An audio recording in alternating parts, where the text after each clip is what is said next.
Felicitations, adventurers. Welcome to Incredibly Indie, where we showcase TTRPGs you've probably never heard of. I'm Taylor Felicity. I'm here with Alicia and Purna, and we are playing The Station by Pidj Sorensen, who gave us a PDF of the game to play for this stream, so thanks so much. And I am the producer for this stream. This is a GMless game, so I'm not the GM this time. um, and I'm going to throw it over to my players, actually, really quick to introduce themselves, and also to answer our icebreaker question today, which for this stream is, what is your favorite mode or method of travel? And we're going to start with Alicia. Hi, I'm Alicia. I use she and they pronouns, and I'm a game designer who lives in Canada. That's all you need to know about me for now. It's mystery. My favorite mode of travel is probably the train, to be honest, mostly because Canada's really big and we actually have a really crappy train system. So anytime you get to take the train, it feels like it's really exciting. So I'm team train. Team Train is a good team to be on, I think. Purna, how about you? Who are you and what's your favorite mode or method of travel? Hi, my name is Purna M. I use she, her pronouns. I am an indie designer based in India. I also do editing and writing and all kinds of fun stuff. I unfortunately do not have the practiced brevity of Alicia, so I'm going to stop talking now. My favorite mode of transport, if it's within the city, is auto rickshaw, because it's really fun. I feel I've always felt it was fun since I was a kid. But even now, I think whether it's raining, whether it's really, really warm as it is in many parts of the world, I think auto rickshaws are really fun to travel by. Very cool. For me, I hinted this a little bit when we were on our pre-stream kind of green room. I have a very specific mode of travel that's very nostalgic, which is when I was younger, I was a part of a children's choir, from the time I was 7 to the time I was 18. And in the last couple of years, I was part of a choir that traveled. So we would go and sometimes within the United States, every other year it would be out of country. And when we would be going from place to place, once we had arrived at our location, we would be in those big travel buses, and so it would be all of everybody in my choir in these big buses or these big vans, and it was just so nice because it was you kind of got to just hang out with your friends. But it wasn't school bus where it's you're not in there for that long, or it's early morning. It's no, we're kind of on vacation, but we don't have to be in practice right now, so we're actually allowed to talk to each other. So it was a party bus. Yeah, basically a party bus. So that's very nostalgic for me. I did one time, I'm also not practicing brevity. One time I think it was when we were in Germany, I got some chocolate. I got a bar of chocolate. I think it was Milka chocolate that my friend was like, you have to try this, because it wasn't really available in the US that much at that time. And I accidentally left it on the bus and it melted, and then someone else took my seat. And so they got chocolate all over them, and everyone was mad at me. And I was like, but if they wouldn't have taken my seat, I would have gotten chocolate on me. So I don't think that everyone should be mad at me. My friend Melanie, who's one of my moderators, is in chat, was in choir with me, been friends for forever, and she says a nerd party bus, which is, yeah, accurate, because she was also there. That's how we met. So the reason why I ask about this favorite method or mode of travel is because the game that we're playing today, which I mentioned is called The Station, is about, it's a GMless game where we'll be telling the story and kind of exploring this location and building this location of this train station where a train has not come for a very long time, but is about to arrive. And so we'll be talking about the people who are there, where this train station is, what the station is like, what the train is like, where the train is going, all these different things. We'll be pulling prompts and figuring out what this place is like. And if that sounds intriguing to you, I do have a link in chat, as well as links for my guests today that you can check out other places where they are found online. But also a link to this game that you can get. And it's very whimsical. It's a pretty short game. It's pretty simple. But the illustrations of it are great. The layout of it is very fun. So I would definitely suggest that people check it out. This game uses cards to generate prompts, and we also get points as we go for answering questions and pulling certain cards. At the end of the game, we use those points to finish or leave unfinished the arcs, of the different characters we establish. Which I mentioned the points because there are some things that you can do to help the stream. The first thing that you can do is if there's a moment that happens that you're like, oh, this would be fun to see on TikTok or YouTube Shorts or something like that, but you don't want to make a clip, you can use the command either, I think it's just the word hey. Yes, exclamation point followed by the word hey, or an exclamation point followed by the word marker. You can make a marker in the stream that I can go back to later and make a clip. That's super helpful for me because I am not very motivated to edit. So if someone tells me, hey, make a clip of this, then I will do it. Another thing that you can do, we do have some channel point redeems. So if you're unfamiliar with Twitch, channel points are a free currency on Twitch that you get just for watching streams. And there are some that you can use to make a little train appear on the overlay. There's also some sound effects that you can play that you will be able to hear in chat. The players will not be able to hear those sound effects today, so if no one reacts to it, that's why. But it'll be, a nice little sound effect that kind of builds the story a little bit. And then the other thing that you can do is you can tip. Any tips that we get during the stream will go to my two guests. For 200 bits or $2, you can give one player a bonus, or, which is basically giving them a point. For 500 bits, you can give all of us a point. And like it says something, you can either use Twitch bits or you can, the link to my Ko-fi is in chat, so you can use either of those things. And then the last thing you can do to help the stream, congratulations, you're already doing it. Whether you're watching us live right now on Twitch or whether you're watching the VOD later on YouTube, appreciate you being here and hope you enjoy what you're about to see, because we're about to start playing this game. So I'm going to read a little bit of the text of the game that kind of sets up what's happening and some of the inspirations for it. And then actually Alicia is going to be drawing our first prompt card. So for a long time, no trains have stopped at the station, but change is in the air. Soon a train will arrive, and when it does, the game will end. The station is a game about the impacts of places and people on each other. In it, you will collaboratively answer prompts to discover characters, station, and train. This game is, I guess I didn't really need this part. This game is recommended for 2 to 6 players.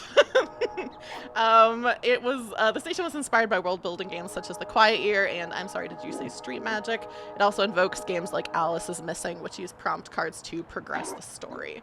So if you like either of The Quiet Year or I'm Sorry, Did You Say Street Magic, which I think probably have some fans in chat, then maybe you'll like this game. So I'm actually going to throw it over to you, Alicia, to pull our first prompt card and tell us what our prompt is. All right. We have a 3 of clouds. I need to pull up. Oh, I also need to say, Purna made a Google sheet that she input all of the prompts, so we can just on the Google sheet put in the card that we picked, and it'll be like, this is the prompt, and keep track of everything. Because what I was originally gonna do is just use Google Slides, because I don't really know how to make things like this in Google Sheets. And Purna was like, oh, you could do this, and I was like, can you show me, or do you want to do it? Because I don't know how to do that. So that is what we are using to keep track of things. If you too want to help me procrastinate by asking me to make or suggesting that a Google Sheet would be useful to you, find me on the internet. We talked about it. We had our session 0, and it was like I think midnight your time, and we talked about it. And so I was like, "Oh yeah, I'll talk to her about it tomorrow." And then at like 2 a.m., I get an invite to 2 a.m. for her, not for me. I get an invite to a Google Sheet, and I'm like, "What are you doing? You should be asleep." But I appreciate it. Alicia, what is the actual prompt for the card? Yeah, the actual prompt is, what was the station like while the trains didn't come? Oh, that is a good first prompt. So I think whoever answers this prompt gets 2 points, I think. And if we both want to... Oh, actually, the person... I didn't realize this. The person who writes the prompts pays, or not writes the prompts, the person who picks the prompts pays that person 2 points. So we'll be kind of shuffling points around, I guess. But, and then if we both, if, for example, Purna and I both are like, we have an idea for this, then Alicia gets to pick which of us answers. So, I don't have anything that immediately comes to mind. Purna, do you have anything that you're immediately like, yes, yeah, I know kind what it of. is? Kind of. So I don't know if this will emerge kind of through storytelling, or we should establish beforehand where the station is, like what kind of world, what it looks like, kind of thing. But I think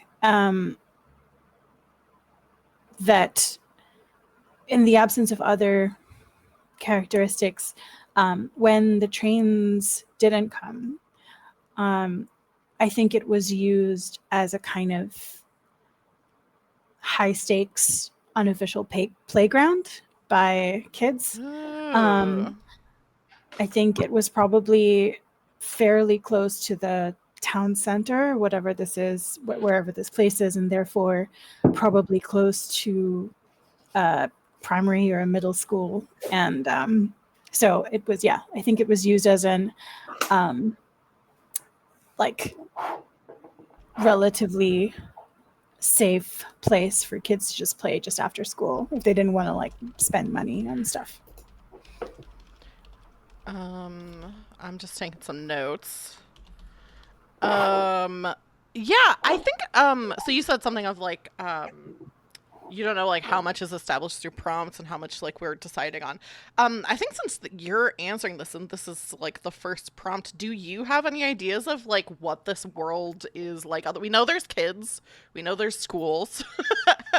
What do you have an idea of like what these kids are like? Are these like human children? Are these like some other type of creature? Is it a mix of creatures? What do you think? I think in my head they are humanoid, but I think they're like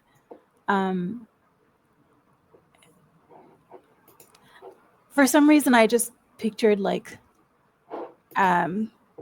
itty bitty baby tieflings. So so I love that. so a bunch of little kids with little horns of different colors, sort of just like trying to play at who the biggest, scariest monster is going to be. I love that. I absolutely love that. Yeah, so Alicia gets to pay you 2 points for answering the question. So we all started with 3 points, right? Yes, we all start with 3 points, which I think I put it. Yeah, I put in the. Yeah. So I'll take 2. Yeah, there we go. Yeah. I somehow missed that we're paying each other these points. That is funny. They just kind of get moved around. I don't think I mentioned this, but in the game, you can choose how many, there's certain cards that are train progression cards that you can get, and you can choose how many you want to play to. Because this is a streamed game, I think it's just we're not going to ignore the train progression, but it is going to be a thing of like, around at the time that we're supposed to wrap up, if we don't have the train progression cards we need, then we're gonna end. Or if we get them like really early, then maybe we'll play, for a little bit longer. Um, I think that means it's my turn to draw a card. So I got the 10 of spades. Oh, this is very interesting. How long has the train been delayed?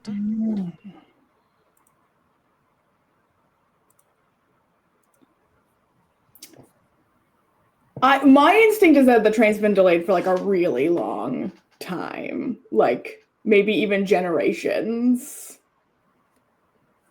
Yeah. Yeah. People feel okay with that. That's my vibe. Yeah. I think Um if you, yeah. Go ahead, so Porna. how Sorry. do we do this, like, in terms of like, if one person responds, then do we just like, do we then just all get to add to that, or is it just like one person Yeah, responding? so I think it's kind of the vibe is like whoever's answering the prompt kind of has like final say, but other people get to chime in, ask questions, say like, "Oh, what if this?" And then kind of the person who's answering the prompt can be like, "Oh, maybe not that, but maybe this," and kind of gets to be the final arbiter. But did you have something you wanted to add to that? um I think I no, I was just going to say I think that's a great idea, that it has been generations. Do we have to elaborate on why? I don't we don't have to, but we can. I think we can. So I did not read all the prompts in advance, so I don't know if there's prompts that are like, "Why has the train been delayed?" But I think if I yeah, think these prompts are kind of open enough that like whatever we want to add on to, we can. okay. So how many generations do you think, Alicia?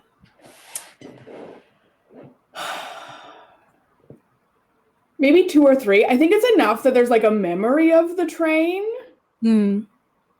but like maybe long enough that it's unlikely that anyone still around has seen the train.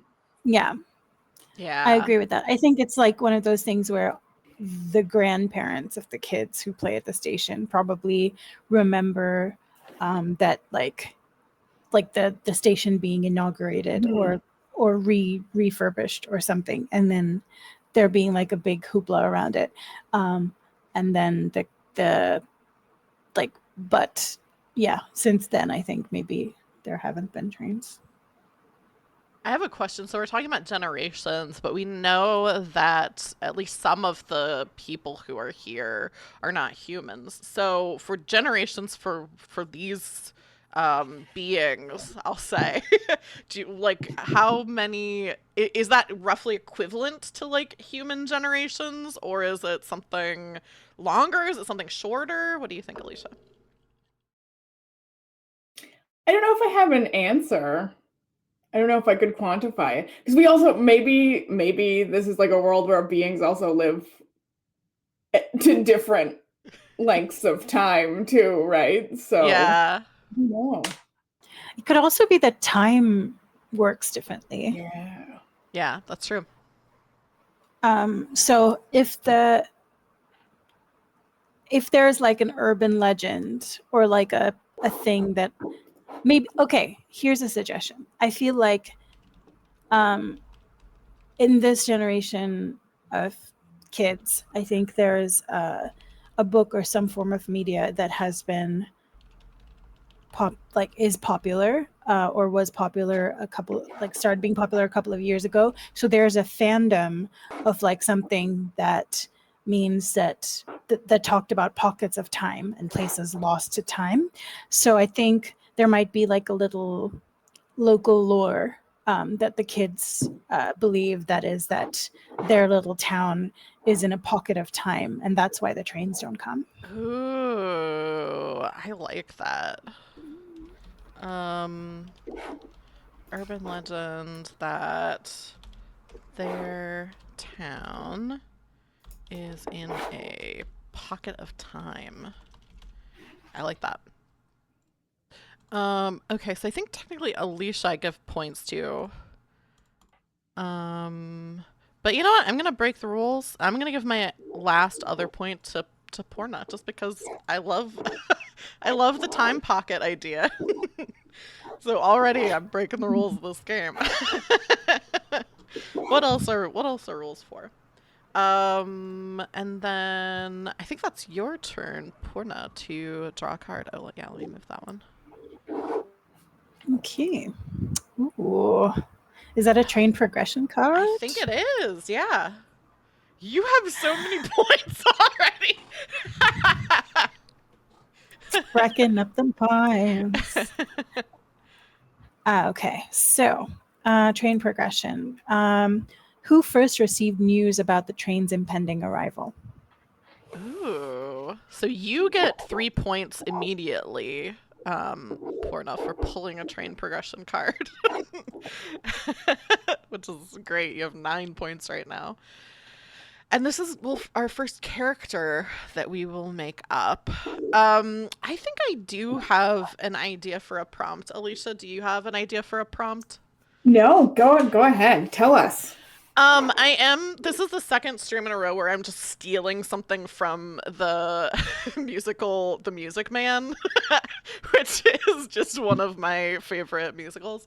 But in The Music Man, for people who aren't familiar, there's like a whole musical number about the arrival of the Wells Fargo wagon, which is coming and bringing people like things that they've ordered and all of this different stuff, and everyone in the town is super excited about it. But the first person who starts the song, the person who starts the song and is like, oh, I hear the wagon is coming, is this little boy who has like a speech impediment and is super cute and is like super shy, but like this like kind of brings him out of his shell, and so he starts singing the song about the Wells Fargo wagon.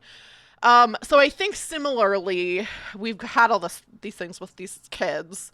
So I think it is a kid who first hears the news about the train's impending arrival. I don't think they hear the train coming. Like, I don't think it's like, oh, I hear the sound of the train, because I don't even know if they would necessarily recognize the sound of a train coming. But so I'm trying to think of how they hear the news. I think the way they hear the news is a bird, a messenger, shows up. But I think the bird messenger, maybe it's unclear whether it's actually like a bird or whether it's a spirit that is in like the shape of a bird that kind of shows up and delivers this little scroll to, I think, the youngest and smallest of these children that play at the station, who maybe doesn't even know how to read, but just gets this little scroll and knows that it's this unusual situation, and is going around to all the other kids and going like, hey, can you read this? It's like trying to show the other kids of like, this, a bird just showed up and gave this to me. And I think as they're going around from like person to person, the kids are like reading parts of it, but then like everyone's kind of gathering attention, and like some of the adults that are around kind of keeping an eye on the kids start to come over, and so news spreads that way of this little scroll that just says, I don't think it has like a time, like it's like, oh, the train will be here at this time, but does say, I think it just says the train is on its way. And just this kind of like shimmery lettering. Yeah, go ahead. Maybe it's some kind of condition, like the train will arrive after this happens or something, like, you know, like a Groundhog Day kind of thing, like once the last red leaf has fallen. I don't know, something. What if they have to, like, it will arrive when the station is like ready to receive it? Yeah. I like that. Now there's this goal of refreshing the station. Yeah, that's nice, because nobody knows what ready means. I like it. Yeah. I'm trying to think of a name for this. I think I'm going to do a flower name for this child, because I do love flower names. I think the child's name is Zinnia. Is the first kid that finds this. So, Hang on, I will do that. Oh yeah, that's right, because you're having the thing with the characters. You have the domain of the characters. But I'll put it here too. Zinnia finds a scroll, or actually doesn't even find a scroll. Has a scroll delivered by a bird spirit that says the train will arrive when the station is ready. I love that. So I get 2 points. Yes, you do. Okay. And then it's back to Alicia. Yeah. Let's see what we got. Oh, and we have a train person card. 8 of diamonds. Oops, no, that's the wrong one. 8. Where is the station situated? Do you have an idea? Porna.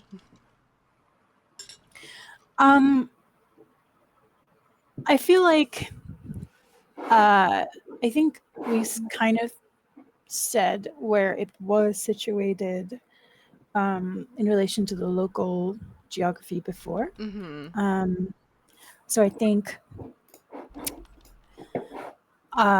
it is sort of like the town center, like the largest public building. And are we interpreting this to be where in the multiverse is it situated? Because that would be interesting. I think where it's situated with the local geography, I think makes sense. So I think if you're at this, if you're at either, so I think if you're on like platform 1 near the entrance, you can see mountains in the distance. If you are on the other end, which in my head is just automatically platform 6,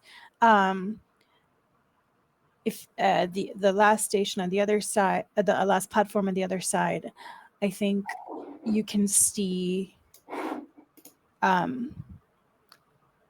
sort of like almost like it is always separated from the station with some ethereal smog. I think you can see the outline of the little town. So yeah, I think the town is reasonably close to a mountain range.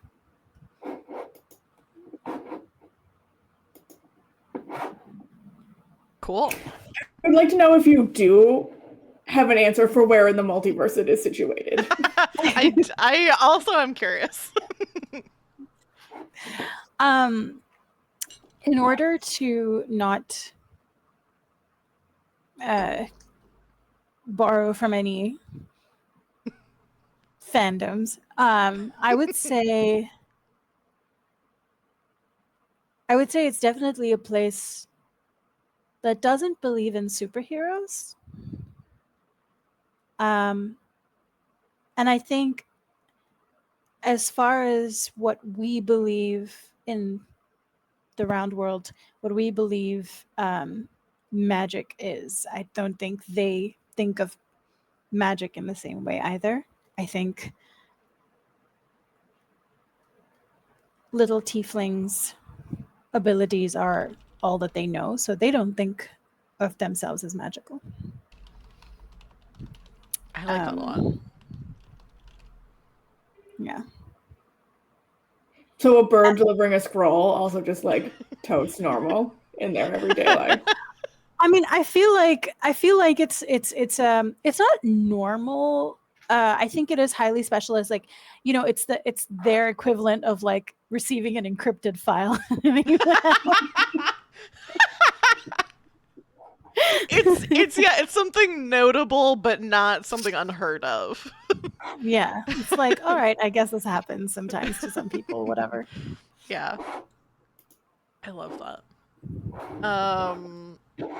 Okay, I think. Oh yeah, it's my turn to draw a card. All right. We Oh, got does another. someone get points for that? Purna, I believe, gets points for that. 2 points? Is that how that works? Mhm. Oh, so you would reduce your points, Alicia? I did. Oh, did I put them up? Oops. Yeah. Oh, That's good points. All right. It really was an accident, I swear. I believe you. Oh, okay. So now. Oh, okay, cool. I understand what this is saying. Who has just heard about the train? Which I guess you can interpret however you'd like, whether it's the last person in town to hear that the train is coming, or if it's someone living here who has never heard of this train at all. I have an answer, I think. I think that the person who has just heard about the train is actually someone who has been at the station since the last train. Ooh. Ooh. It's someone who's been waiting, who has just heard about the arrival of the train. I like that. Tell us more about this person, please. I think that inside of the station there is a strange statue, and I think it kind of looks like a large lizard. And having heard this chatter that like people are like talking, the scroll has come when the station's ready. It's like the statue kind of almost starts to animate. And yeah, it's just been waiting and it needs a name. But I don't know if it knows its name, this person. Ooh. 'Cause they've been waiting for so long. May I add to that? Yeah.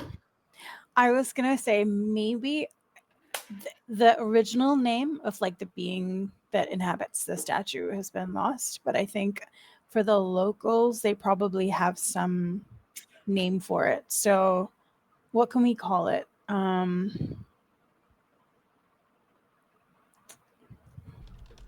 about Newt? I like it.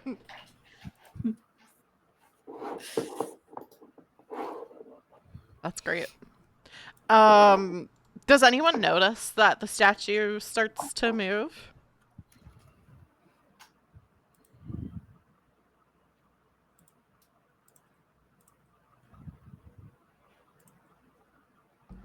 Does it start to move? I think it's starting to move slowly, so I don't think anyone notices at first. Maybe we'll discover more as we play more. Cool. I love that. So I give you 2 points. And it is Purna's turn to draw another card. Oh my gosh!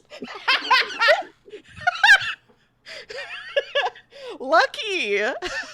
You need to immediately, I know it's going to be late for you by the time the stream ends. As soon as the stream ends, you need to go buy a lottery ticket or play poker or something. I agree. I think this is the only logical step. She just got another train progression card for people in chat who don't see the cards that we're pulling. All right, so Ace of Diamonds, right? It's diamonds. Yes. Okay. Train progression. Something dramatic happened to the station. What was it? Ooh.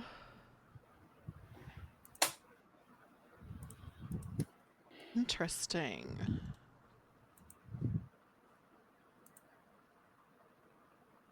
I think I might have an idea. Alicia, do you have an idea? No, go ahead. So I think as this message is delivered that says like the train will be arriving when the station is ready, people immediately get to work of like trying to like whatever they think it means to like ready the station, which I think for most people this has been a playground for children for a while, so the tracks are like covered in, struck like forts that children have made and all these different structures and toys and things like that. And then also I think parts of the station are kind of like run down where like vines have grown up over it. And so I think people, like the grown-ups, interpret this to mean the station is like clean and renovated, basically. Like this, there's no way that a train can pull in here. Everything's too obstructed. So I think the thing, like things are starting to get moved or dismantled. People are trying to figure out, like, okay, where is this playground gonna be now? I think especially the children are like, wait, where are our forts going? Like, what are we doing? Um, and I think during this, as things are being cleaned and moved, I feel like something is discovered here at the station. I'm trying to think of what I want it to be kind of something uncovered. Maybe this is so mundane, but I think it's kind of fun because this is a magical place where magic is mundane, so maybe mundane things seem more magical. So I think what's uncovered as things are being cleaned off is a bunch of indications of like where like train schedules, basically, where it's like this train is coming here at this time and all of those kinds of things. So like as they're like clearing off the walls, there's like these big posters and like paintings and things like that that are supposed to be like, this is, your train's coming at this time and this is where it's going to. But I think that the train has not been here in so long that the meaning of that is like, may as well be hieroglyphs. Like the people just don't know what this is. So there are people who are like scholars that are coming to the station and trying to figure out, like, what does this mean? What what is this message? And trying to figure out what's happening and what those things mean. Okay, I feel like I'm gonna add to that and say that the adults who are moving the forts and all of this playground related stuff sort of out of the way, making the station more functional. I feel like we all know someone like this, or is like a certain type of person who seemingly, at least to themselves, takes charge of the situation, where they're like, there, and they're like, looks good, good job, and no one's asked them. And I feel like so this person starts off by coming by the station every day for a few minutes, and then they start coming by more and more until they're like they start dressing more formally, like maybe as if like the station themselves is like, all right, I guess you're enough of a busybody to be the station master. Oh, I and like love kind that.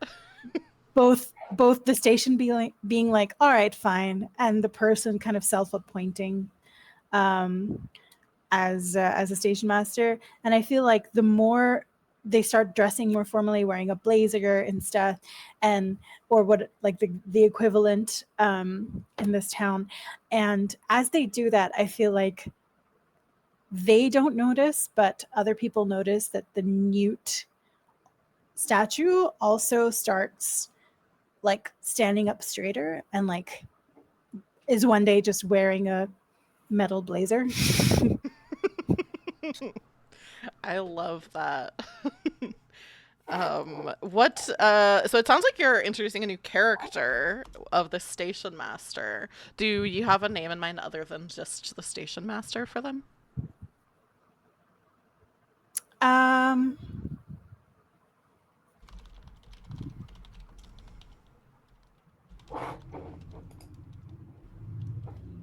I'm blanking on a name. I think the station master is fine for now, and then we might come up with another one. I like that. Cool.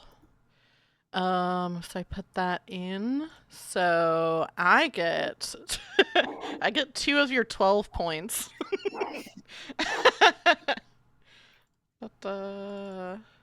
And then it's Alicia's turn. My turn. Got the Jack of Spades. Describe the train's motion. Interesting.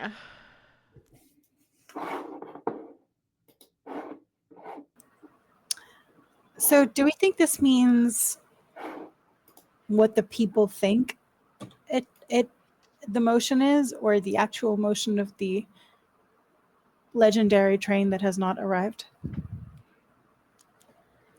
I think it's a question about the train specifically, if I understood the rules correctly. So, because the spades cards are like about the Oh, the train train. cards, yeah. I think so. I think it is. I mean, we could interpret things really however we'd like, but I think it is intended to be what the train actually is like.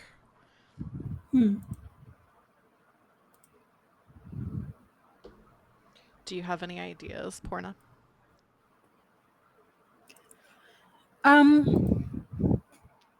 For some reason, like the immediate thing that comes to mind is not necessarily helpful, but it is. So my aunt, when I was told that when my dad and his siblings were a lot younger, whenever she sat on a train, she would just like, before the train could start moving in the way that her body would move when the train started, just to be like, I'm just getting in the zone. I think the train's motion, I think, is, I know this is not very imaginative, but I think it's just very soothing. So I think that when the train is on level tracks, or the tracks are on level ground, it is like any kind of, if you think of old-fashioned steam trains, like it does have that kind of like thing going. But I think when it is on more dangerous terrain, I think there are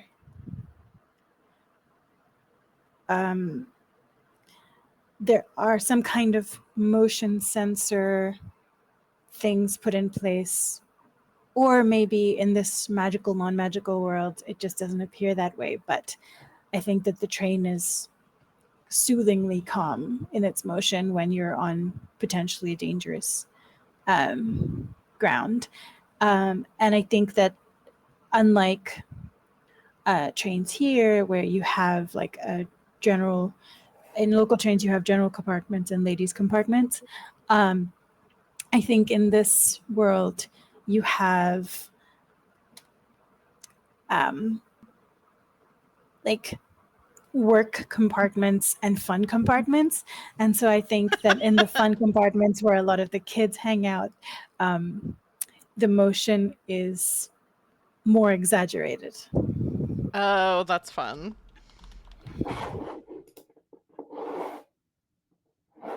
Let me just write this down in our prompt sheet. Oh, look at that. I have more points again.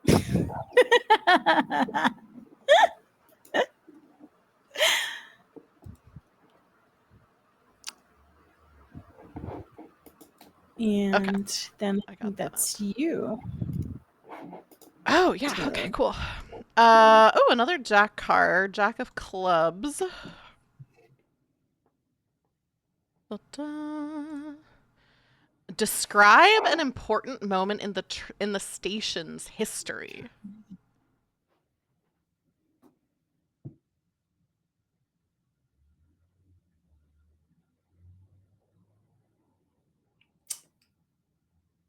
I might have an idea. Do you have one for now? Okay.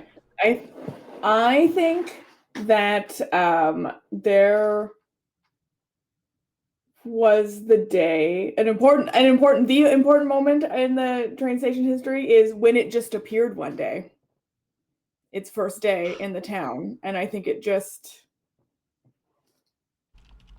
like space opened up and the station appeared as if it had always been there.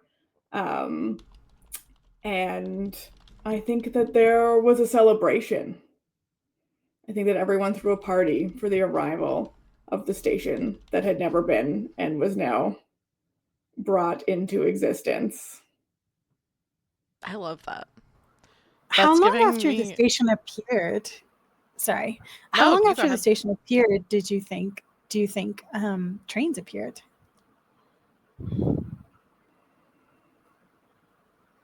Hmm.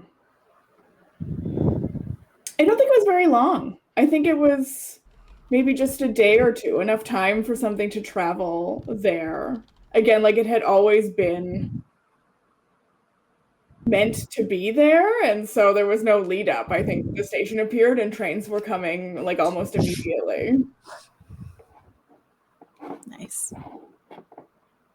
So, like the things, the symbols or the timetables, train information, posters that look like almost hieroglyphs to the locals now, do you think it is in a language that is now forgotten, or is it just the symbols that don't mean anything?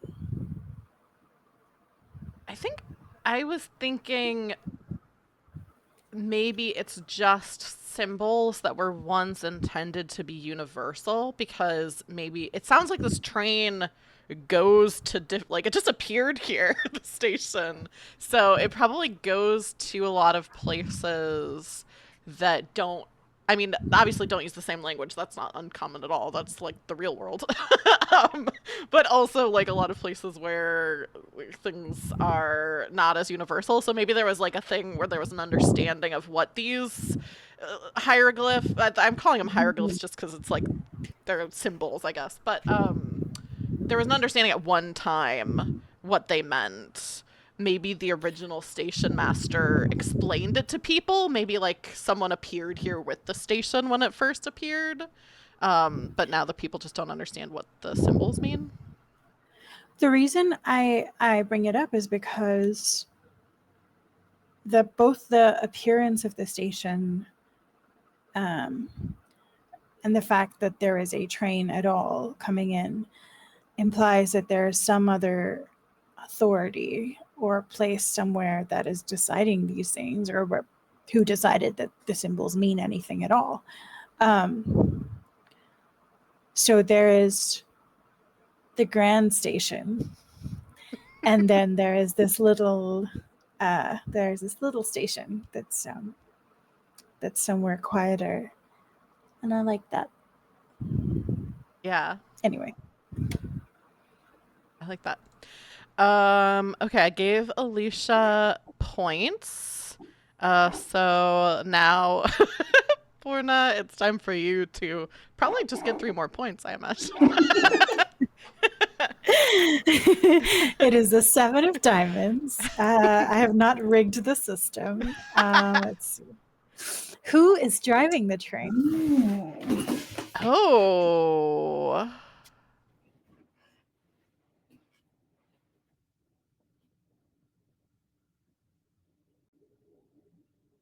Hmm. Is it birds? Can we loop in our bird friend? Yeah. I love So that. is it like birds like Snow White's minions birds, like multiple birds, all working in cohesion, or is it like bird people? I kind of like the idea of like, because the bird is kind of like a spirity thing, was kind of what we said before. I almost like the idea that like it is like a swarm, a group of birds that like move, like you would see those kinds of like swarmy birds like moving through the air, and they like, yeah, as a group are kind of Yeah. controlling and diving and flying to I drive the lo- train. I love that because it sort of implies that they decided where the tracks should be, um, kind of based on their flight patterns, seasonal Mhm. flight patterns. That's so nice. Yeah. I think like when birds move like that, there's a word for it. I think it's like a susurration. is when birds move in that kind of like groupthink kind of way. I love that. Who was driving on the train? Birds. What a silly question. Of course, birds. Of course, it's the birds. So I have a related question. I don't know if this is allowed, but I'm gonna do that anyway. Relatedly, if it's birds that are driving a train, what are they using as fuel? Like, is there fuel, or is it just like a mechanical, like there are tracks and therefore the train moves because of physics?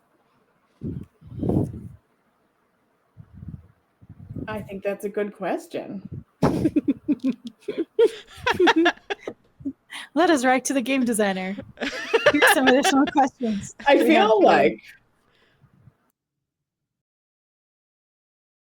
my instinct would be to leave that for now and maybe just go with the idea that there are tracks and so the train is moving. The birds will the train to move, so it moves. And then if we have a question that wants us to talk about the fuel, maybe we do that. It's love. I do love love. that. Yeah. Oh, it's I think it's a murmuration. Oh, murmuration. Maybe susurration must be something else. Oh, maybe that might be trees. Susurration is a sound. Oh, okay. I'm getting things mixed up. Okay. It's whose turn is it to draw a card? I forgot mine. who drew that one. Okay. My turn. All right. 6 of clubs. Oh, wait. I have to give Alicia points. Sorry. Oh, okay. Yeah, share some of those points.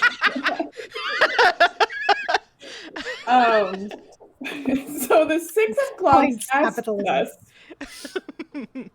what is the station missing? Oh. A train. I feel like that was clear. Done.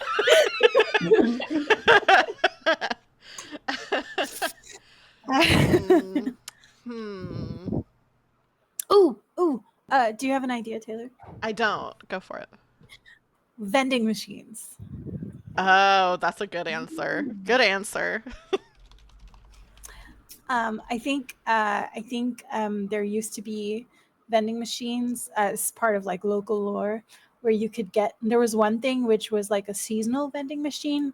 So like it was just the most amazing innovation at the time, where it was like, if you had like for whatever reason, some kind of travel related mishap and you needed socks or a scarf or like things like that of that nature, you just had like a little seasonal vending machine.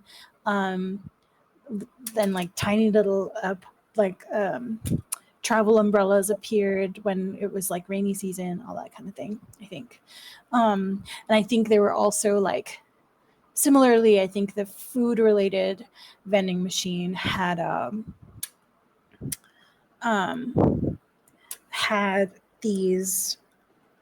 always had seasonal fruit pies. And they always, and like that vending machine, if you like, because now at the moment they're both like empty and just sitting there and like look a little rusted maybe.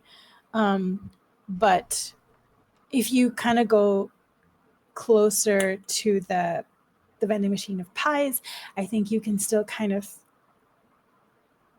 smell the like aroma of vanilla and cinnamon and stuff. Oh, I love that.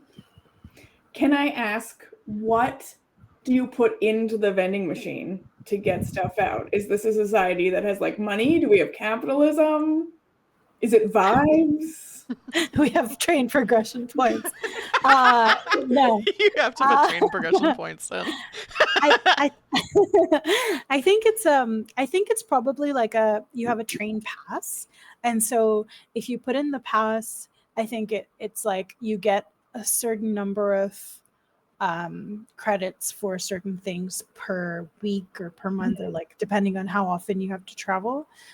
So like if you, for instance, like I think there's like a kids summer pass, for instance, was there at some point. So like you could, if you had managed to lose things that you definitely left home with, like clean uh, clean shoes, I don't know, something, then you can like then you can clean ribbons, which are very important. Mm-hmm. Then you could get those. Or when I think there was the annual fall ribbon festival, I think, because apparently that's, I'm in a ribbon mood. You could get like ribbons of that matched the colors of the leaves were turning, so that you could like celebrate with the spirit of the tree. I don't know, something. I'd like to add something, I think, to that, if I may. Um, I think the station master also could, and I think this mostly happened with kids, that the station master could give these little star-shaped coins to kids if for like good behavior kinds of things. So like if there was a kid who like was being nice to someone or like helped someone on or off the train or like cleaned up after themselves or different things like that. It's the station master's discretion that he could give kids these little star-shaped tokens that they could use to get pies or ribbons or other treats like that. Oh, maybe you got given those also like from school for like Oh yeah. doing well or whatever. Mm. Yeah. I like the station master is almost becoming like a Santa Claus type figure where it's like I'm in communication with your teachers. I've given them coins that you can use at the station. I think we should therefore name the station master Klaus. Oh, I like that. I like that a lot. It also, I think, then makes sense why kids still hang out at the station. Because if there's this thing of like, if you're good, you can get these tokens, you can get these seasonal pies, you can get these trinkets, and you can go, even if you're not taking the train, you can go to the station and get these things from the vending machines. That kids just kind of still hang out here because it's like almost like the place memory of like, this is a place where kids Yeah. can get treats. Yeah. Cool. I think it's my turn to draw a card. But I think actually we'll take our break now, since we've already drawn 2 train progression cards. So in some versions of the game, maybe we'd be done playing. So we're gonna go ahead and take a 15-minute break. While we are on break, let me make sure. Here we go. While we're on break, if you're watching, get a drink, get a snack, all of those great things. Also, on our break screen, I'll have cycling through more information about my guests today, as well as a promo for like other stuff that I have coming up for stream. We will see you all in about, like I said, 15 minutes. And we'll see you on the other side. Bye. Felicitations, adventurers. Welcome back, or welcome to the second half of our one-shot of The Station by Pidj Sorensen. So far, what we've established is that this train station has been... no train has arrived for generations. There are rumors that this town is in some kind of pocket of the space-time continuum where time passes differently or maybe doesn't pass at all for the outside world. The people who live here, we know there's at least one person who's some kind of lizard who lives here. We also know there's a bunch of people here who are like very tiefling-like. Magic is relatively mundane. The magic that exists, people don't even really think of as magic. But there is also kind of this fun thing where things that we would see as mundane, the people here see as a little bit more magical. One of the people in the town has kind of begun to a little bit on their own, but also a little bit seemingly under the influence of the station, has become the station master as a bird spirit delivered a scroll to a child that said, "The train will arrive when the station is ready." So that's pretty much everything that's happened so far. I will really quickly say, because to give justice to the game designer, we have been playing things a little bit wrong, which Alicia noticed. We've been paying each other points anytime we draw a card and someone answers a prompt. Alicia noticed that actually one of the options that you can do is you can forego drawing a card. You can pay 2 points to make up your own prompt, and then you give those points to whoever answers it. We've just been, willy-nilly paying points to each other every time. So if you play this game on your own, that is how it's intended to be. We haven't been making up extra points, so we still have the pool of points that we would normally have. But I thought it was worth pointing that out. So we're playing a little bit wrong. But we're gonna keep playing that way because we already we already have been. We're committed now. We're committed now. We're doing this. We're doing this our way. What happened was we received a scroll from some birds. Bird spirit, yeah. Well, you guys couldn't see it on stream, but a bird spirit flew into Alicia's room and delivered a scroll that said, "Read the rules again." It's always funny to me when, because this game is like, I think, less than 10 pages long, so there's not a ton to it, so I always like kick myself when I'm like, this game is not that long. There's not that many rules. And I still kind of We should have known. Yeah. I don't know about anybody else though. I feel like the shorter the game is, the more likely I am to make a rules mistake. Yeah. Like, I know what this is. Oh, I get this, yeah. So it is my turn to draw a card, and we are going to unintentionally follow the rules because I don't have any points to award, so whoever answers this will not get 2 points from me. It is the 6 of spades, and the prompt is, what part of the train is not functional? That's really interesting. The PA system. Oh. Does it not work at all, or is there like a weird glitch happening? What are the specifics?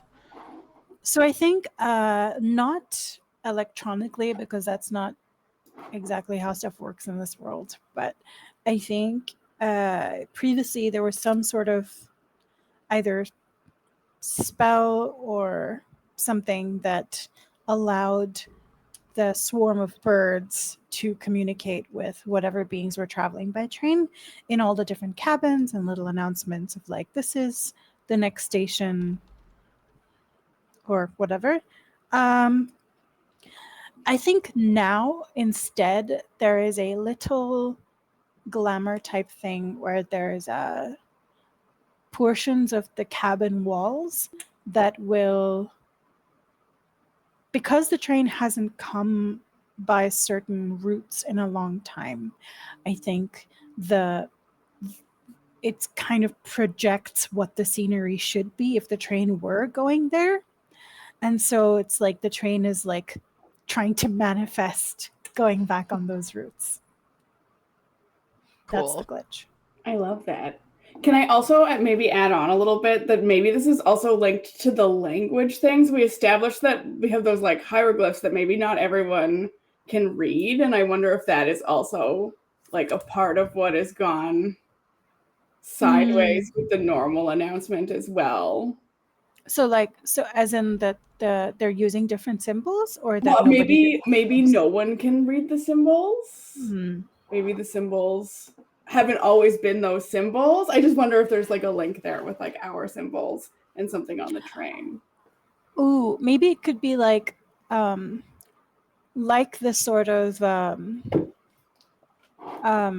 idea of like Terry Pratchett's small gods in the way that gods exist because of the amount of belief in them. I think no one who is still alive knows the language, so it just stops being understood. Yeah. And so maybe that is actually why the announcements had to stop in the first place, because no one understood it. And so now we've moved to this like illusion-based system.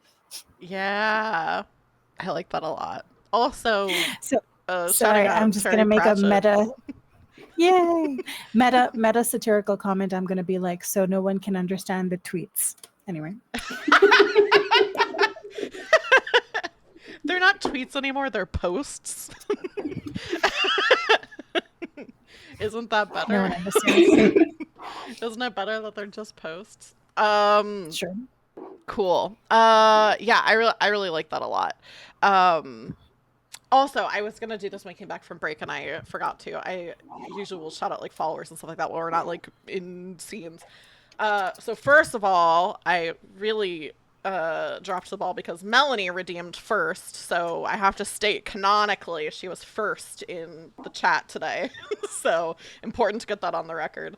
And then also, thank you for the follows, Mafia, Dino, and Armon198. Thank you so much for the follows. Appreciate you being here.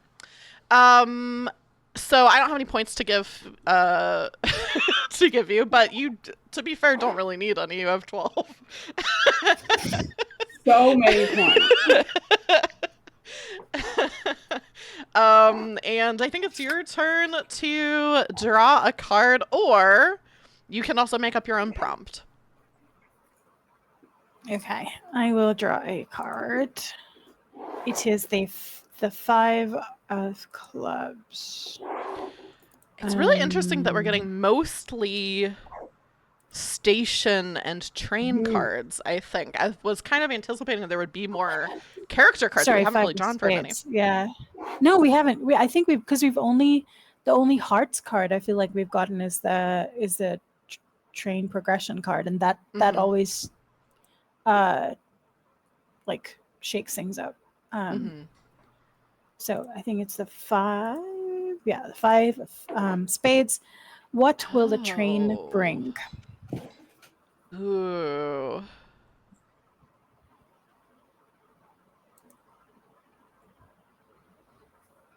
I think I have something. And also Do tell. I desperately need points. I'm just giving them to you now. So I think the train has been running to other places more frequently than it's been running to this specific place. But I think something happened, and I don't know the nature of what happened. Something happened that a lot of these stations went out of commission. And then something happened recently with like I think you said like the Grand Station, where things are they're like getting back online for things. So it's not that the train completely has not been running, but it hasn't been running to as many places. And I think the train is bringing people, for one. I think that I'm trying to think of what I want these people to be like. I think maybe there have been... Oh, let's make it animal folk. There have been animal folk that used to also live in this place with the kind of more tiefling people. But I think the animal folk are much more short-lived. And so just as time has gone on, they've, some have moved, some have left, and they've also just kind of like died out. Like maybe they just... because they're so much more short-lived and because this isn't maybe where they're originally from, there just aren't any anymore.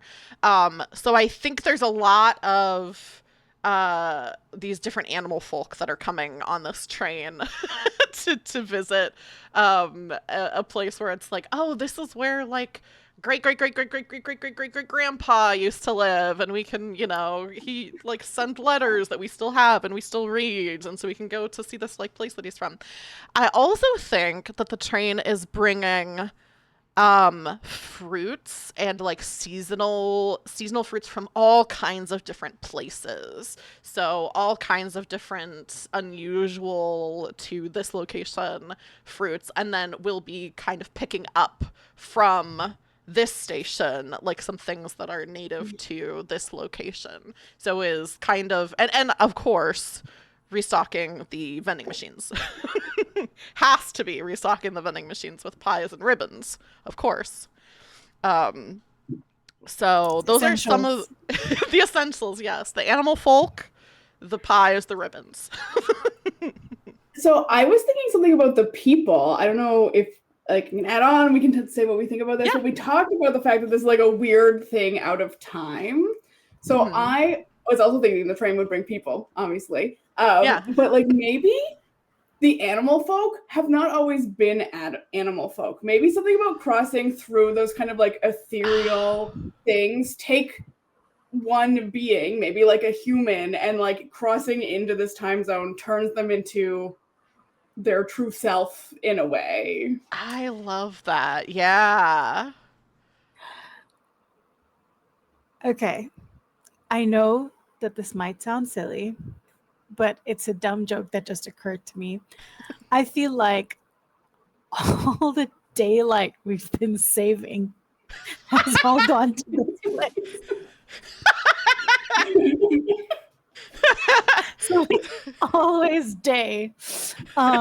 So so through some logic that definitely makes sense if you think about it too hard, um, I think that to add on to what Alicia said, it's true that people become more animalistic, animal-like. But I also think that might be because these are people that the train. So I think if enough people who needed to hibernate for the winter of their lives get onto the train, then the train will both sense that it is ready to go to the station and the station is ready for it. And then it will take these people to hibernate in a place where it's always sunny. I love that. So it's a bunch of sleepy people on the train. The I love fog that. is actually brain fog.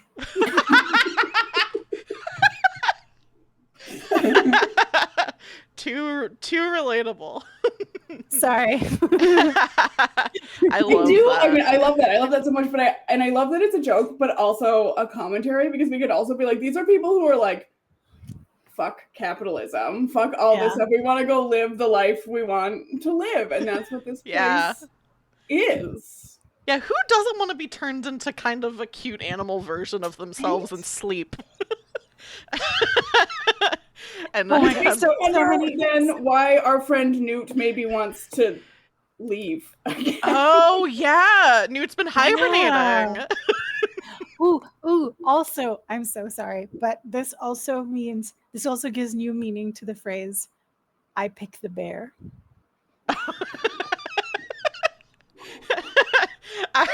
I'm a man and I choose to be a bear now. For myself. Yep. I love that. Okay, so the train is bringing fruits from the multiverse, I guess is the best way to put it. I should say fruits and ribbons. Fruits and ribbons. Can't forget the ribbons. People who need to be, do I know how to spell hibernate? Yes, I do. Who need to hibernate and are turned into animal folk. Yes. This is the winter of my discontent. Perfect. So who? Alicia, I think it's your turn now to draw a card. I think so. All right. Oh, is that the one we just did? Yes. Yeah. Two of Hearts. Oh, is that I think that's a character. Yay! It is a character. Oh, nice. All right. Who waiting for the train is a newcomer here? Oh, interesting. Ooh, sorry, Taylor. Did you have a? No. Sorry, I just. My Sorry, rule ADHD for makes me games say like things. this is if someone says ooh, then they should go. If someone has like something they're excited about, go for it. I just feel like maybe I should get a T-shirt or a tattoo on my forehead that says ADHD makes me say things. I'm sorry. Don't be sorry. I was thinking that maybe like a train station or like a refueling point or something like that, just outside of this pocket uh, of time, is where the last train stopped, and I think someone took the initiative to cross over by foot or pause, whatever, into this time pocket. And so they are sort of more disoriented than you would be if you like entered by train. And so their hibernation has taken on a slightly, they're not, their transformation didn't happen uh, in the same way at the same rate. So I think they're waiting for the train to, they want to come back, but they want to transform fully. Yeah, like So maybe is- they didn't transform at all, and now they're just Yeah. like sticking out like a sore thumb. Yeah. So is Ew, this who's that person? human? Yeah, I was gonna say, is this person just a human? Well, The maybe. Yeah, lone I think human. oh, okay. I don't mean to trigger any feelings, but maybe they feel like a hibernating animal on the inside, but they're still human on the Mhm. outside. Yeah, I like that. Yeah. Yeah, that's great. So they're waiting for the train to like reveal their true self. I love that. I really love that. Um, do you have an idea of this person's name? If not, that's fine. We can come up with a name later, but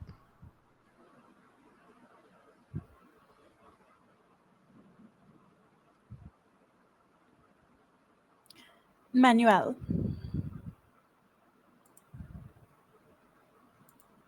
I believe. Manuel, because it includes the word man mostly. But I like that. Okay, so uh, someone who came here on foot didn't transform, so they're a human, but feel like a hibernating animal on the inside. I like that. So I think that's my turn to draw another spade. And it's the 9 of spades. Oh, what are the train stopovers like? This is so interesting. I love that like we're getting so much of like the train and like not as much of like the people who are waiting here. But yeah, do either of you have an idea of what the train's stopovers are like? What if the stopovers are other places where people get things that they need? So we've established that ours is like the hibernation space, but station. maybe the other stops are other things that people need along the way, which is also why you can get a diversity of things. Like maybe you have like, I don't know, fish folk in one town, but when they're done getting that, then they're going to come join us over in our hibernation town. Yeah. Ooh, how about when you need to learn a skill, or you need to, yeah, and if you need to upskill to earn more for whatever reason, um, you go to this fishing town because teach a man to fish and also make things liquid. Uh, You are um, so quick with all these clever little connections. And it's not it's like late in the day for you. So I'm in awe. Thank you. You would not be at all if you saw how slowly my mind worked in the morning. But yes, thank you. I appreciate that. Make things liquid. That's good. Yeah. I'm trying to think of like what other things people might like need where there's some kind of transformation that happens. Even though this is my prompt, I'm not really supposed to answer it, but I'm really Good, intrigued. Emma. I'm really intrigued by this concept of like you go to a different place, you are transformed in some way that while you are there you get something that you need. You don't always get what you want, but you try sometimes. I mean, so like, Yeah. I think it's like really ethereal. I mean, people get rest where we are, right? I mean, maybe there's another place where people get connection Yeah. or love or healing. Yeah. Ooh, Yeah. like a phoenix station where they can heal, leave their former selves behind, but still remain in essence the same person. Yeah.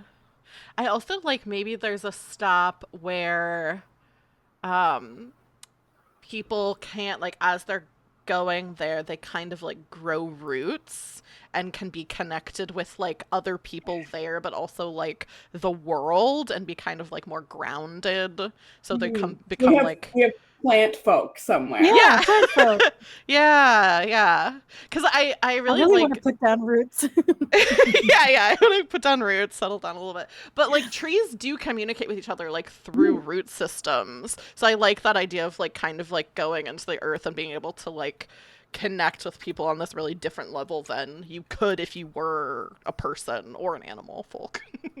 So you can be a plant folk. Yeah. That's cool. So I guess I should put for here the stopovers. At each location, people transform in some way to receive something they need that they can only get from that location. That's very cool. I love that. So I think even though we're still doing the I said we would keep doing the points in the wrong way. I think I'll give each of you a point though and just split the 2 points that I have because I feel like you both contributed to that. And so then that is Purna, your turn. A queen of spades. Another train prompt, I think. Yeah, lots of spades. Describe the train with an adjective. Missing. Um,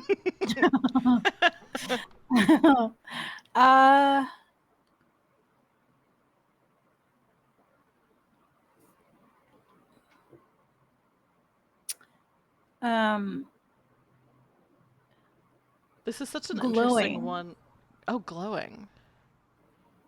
I was gonna say this is such an interesting one to get so like late in the game because I feel like we fleshed out like so much, so much about the train.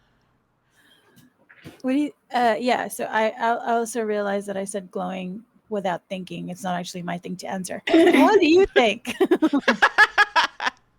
I'm thinking glowing. I don't know.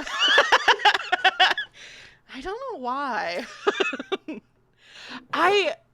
I do like glowing. I think but I think as opposed to it being kind of like like the normal way you would view glowing as like kind of like a night light or kind of a warm light, I think maybe it's almost like a bioluminescence that's more of that like greeny blue kind of ethereal kind of glowingness. You know, I was thinking bioluminescence, and then I said, no, let's not be so hyper specific. And I went to glowing, and then I was like, what was I thinking? This is a nerd party bus. Anywhere that I am is a nerd party bus. Yeah. Because I think that's like kind of more like I feel like this train is like comforting but eerie. You know? We've got like things about it that people want, but also like this transformation is a little bit like it's a scary concept. I think there are people who like wait a long time before they take this train because you don't know what you might turn into and like how you might be when you leave. Mhm. Yeah. Alicia, Oh, do you have another adjective that you want to add or add on to the glowingness of it? No, I mean, the only thing I was thinking was playing with something of this idea of transformation, like the train is transformative. transformative, yes, but a different word. I was like, that seems too the samey. But I like bioluminescent, which also, I mean, it's pretty transformative. It's dark and then it's bright when you need it to be. Yeah, true. Okay, I will pull a card. The bottom of this deck must be all Well, hearts I and think I'm diamonds. playing the card actually. It's my turn. Oh, okay. Yeah, Oh, yeah, yeah. You're right. also, I think the Eight of Clubs is the next card because I pulled the Queen of Spades. Yes. It's Yeah, me yeah, yeah. now. It's I'll it's the pose next the card. I just thing. moved it over. 8 of clubs. All right. So our thing is, what are the station's entrances and halls like? Ooh. Sorry, my husband came home for lunch, so I'm just giving him a little a little handshake before he leaves. um ooh. How very Station Master-esque of you. hmm Stand clear of the closing doors. What are the entrances and halls like? I'm so like in the mind of like Grand Central Station, which has that like kind of specific architecture, but I don't know if that's what this station's entrances and halls are like. So I don't know.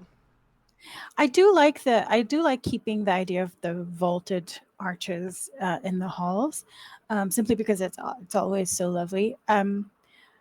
But I like the idea that of like also playing with, you know how at Grand Central Station you have those I forget what they're called, but because of the vaulted arches, you can stand near the different corners and you can hear each other even if you're whispering. Yes.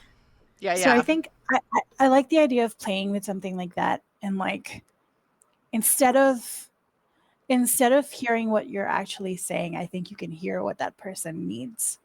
So I think it plays with the idea that if you have a little space from the person, it allows you perspective, but also that you try to be objective about them. But also, yeah. Anyway, so if you're Yeah. standing at opposite um, things, pillars hmm of the hall, I think you can get a sense of what the person emotionally needs um, at the time. Um, and I think that the entrances are just because I was made to remember Stone Town in Zanzibar recently. I think the entrances to the station are carved wood doors, and so they are local wood, but they are carved wooden doors, and the kids who play there don't really pay that much attention to it. But if you are, for instance, not the station master, if you're someone who hasn't been to the station in a long time and you enter and you're noticing things, then you might notice that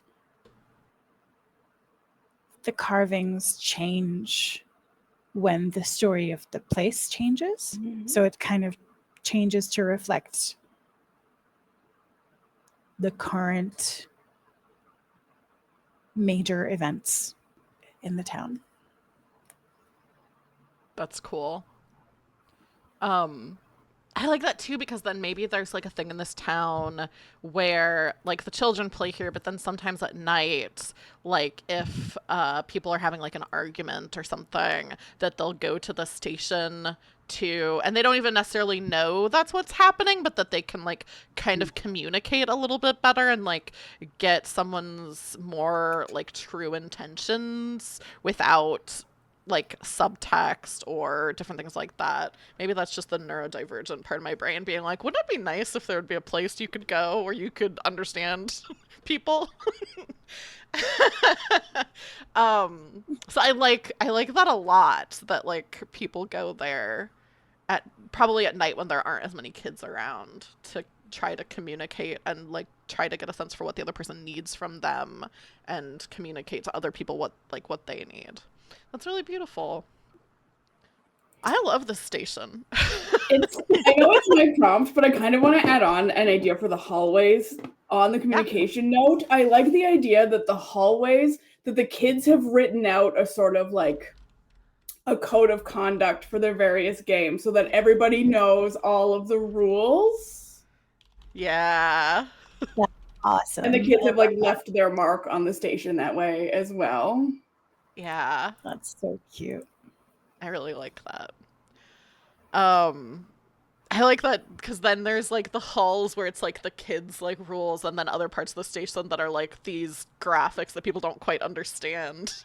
So there's like writing and meaning all over the place here, and some of it is understood, some of it's not.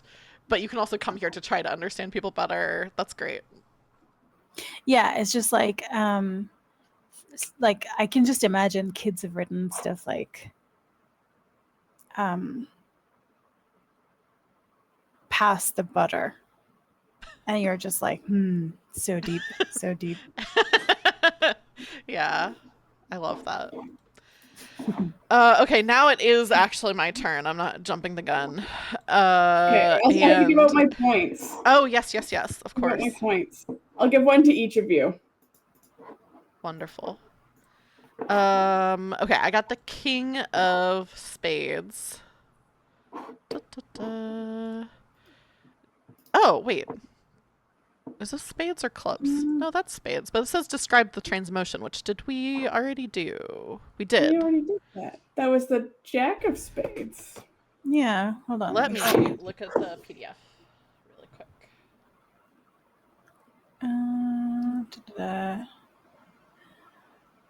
You got what? The king? The king is supposed to be an adjective. Adjective, yeah. Which means that the other court card left is describe. The queen was supposed to be describe the train's appearance. Oh, okay. You know what? I'm gonna break the rules. I'm gonna draw just a completely different card because we kind of already did do some of the train's appearance. Yeah. Okay, so King of Diamonds. Let's do this. Oh, this is a fun one. If I can talk, describe a misunderstanding about the station or the train.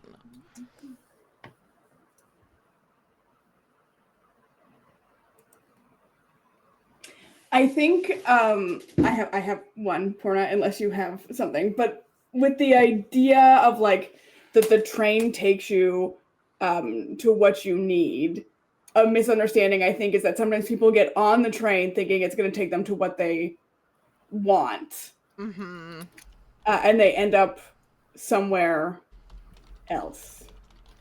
Yeah.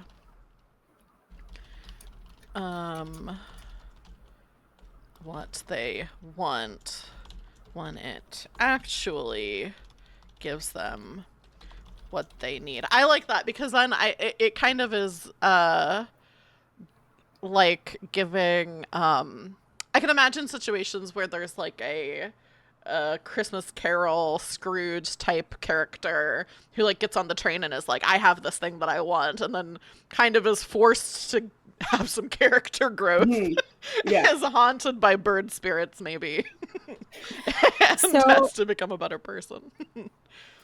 So I realized also the one that you answered is the Jack, so I'm just gonna change it to that because like of how it references the thing. I changed it now, so I'll look up the exact one.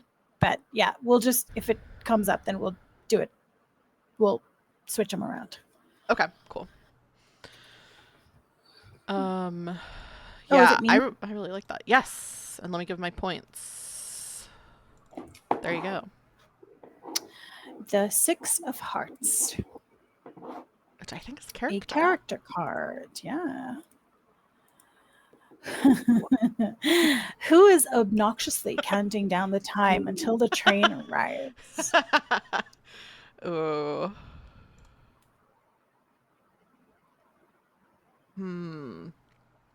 My first thought is that it's Zinnia, as the youngest and smallest child, who was the first to know that the train was coming, because that does seem like a small child thing to do. Is is just kind of Like be they like, don't what even is? want to get on the train. They just want the train to arrive. Yeah. Yeah. But also so funny because the time the train is arriving is so nebulous. So it's like Now there's just a child in the station just counting like every second that passes. yes. Is I it there love yet? that so much. Yeah.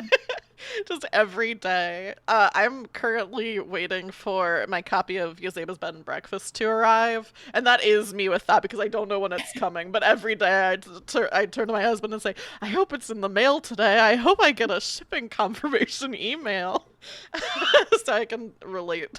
I can really relate to this child.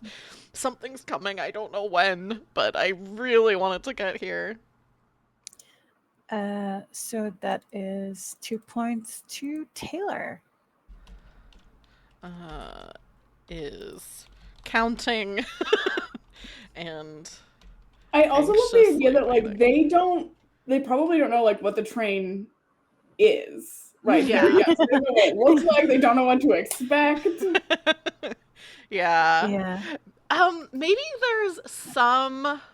Maybe so we've established that the children write things on the wall and like write rules and things like that. So maybe there's some kind of marking that indicates that the train is associated with these star tokens for the children. So Zinnia's like, when the train gets here, they're like, I'm gonna get a star, like, is like, knows that that's something, but like doesn't know what it's for. Like, the kids are like trying to come up with like what this could be, what it could be used for. And I think they might have also exaggerated in their minds what is going to be stocked in the vending machines. It's just like star pie or something. Yeah. Yeah. I can fully imagine that they've had like full arguments about who's going to get the first thing from the vending machines that have not been working for 2 generations. Yeah, I really like that. All right. I will draw us a new card. Queen of Diamonds.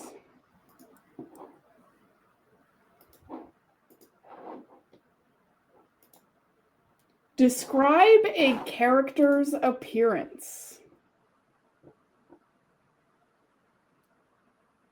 Do you have any characters in mind, Porna, that you want to describe the appearance of? I think this could be a new character. A lot of these characters we have not really defined much of what they look like. Do you have anything in mind? I think it makes sense in my mind to sort of describing a child, which seems weirdly intrusive for some reason. I think I want to describe the station master, Klaus. Mm-hmm. I think for copyright infringement reasons, he does not wear a lot of red. I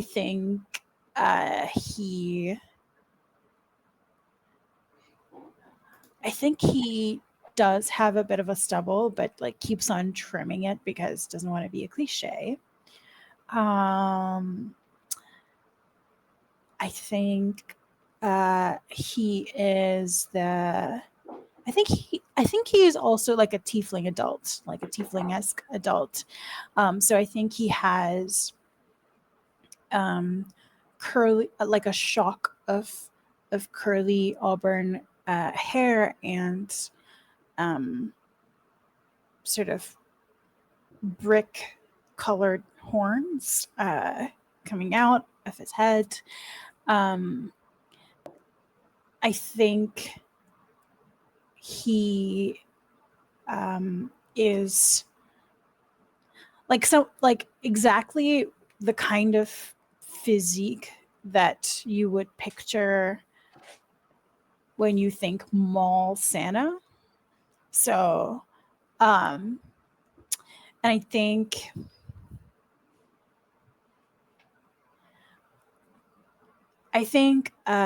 he has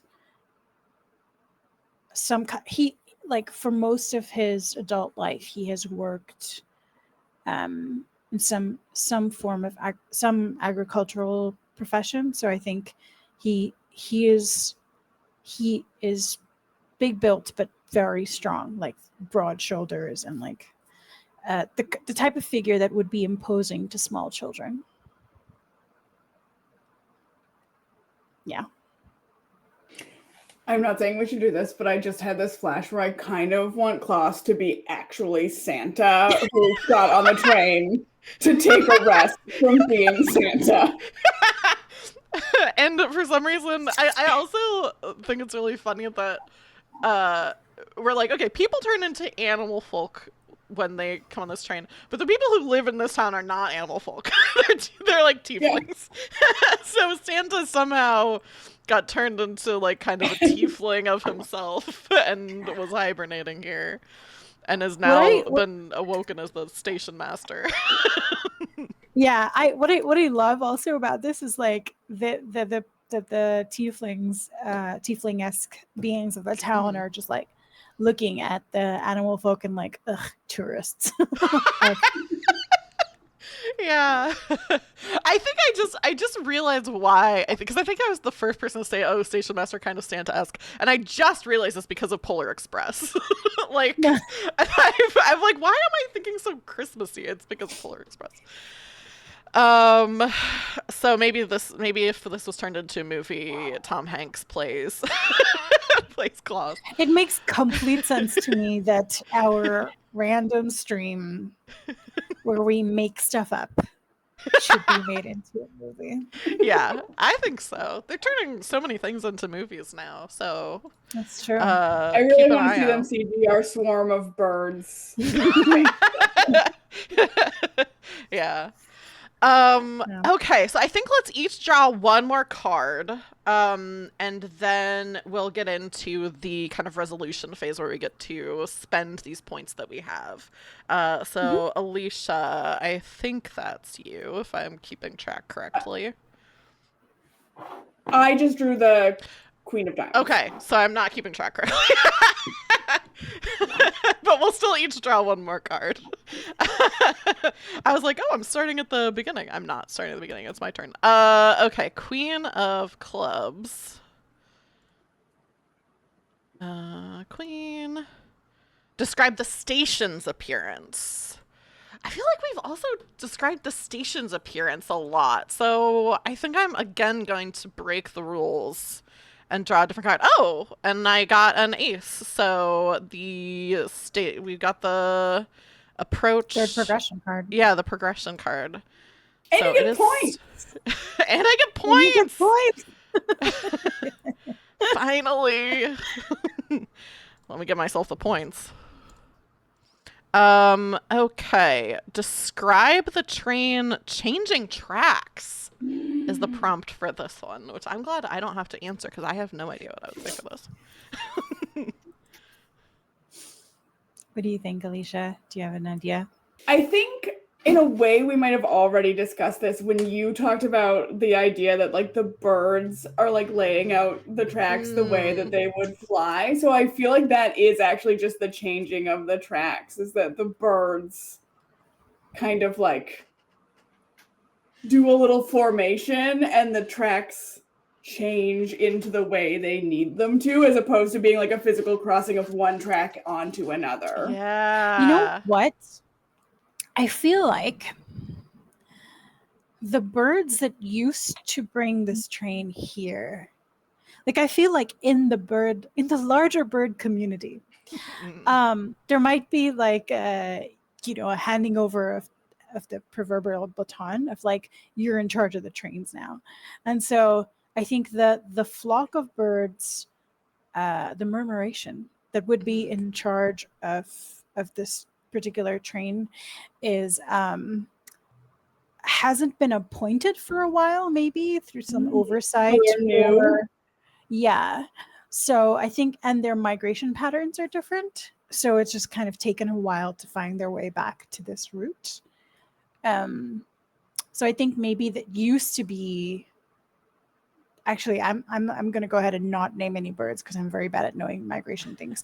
But it used to be one kind of tiny little sparrow-sized birds, and now it is a larger crow-sized bird. This is ignore my shameful lack of knowledge about birds, but you get the idea. You can also make up. Hey, this is a magical world, so you can say whatever you want. True. Yes, it looks like what you're imagining a crow is, but it's not called a crow. Yeah. It's called something else.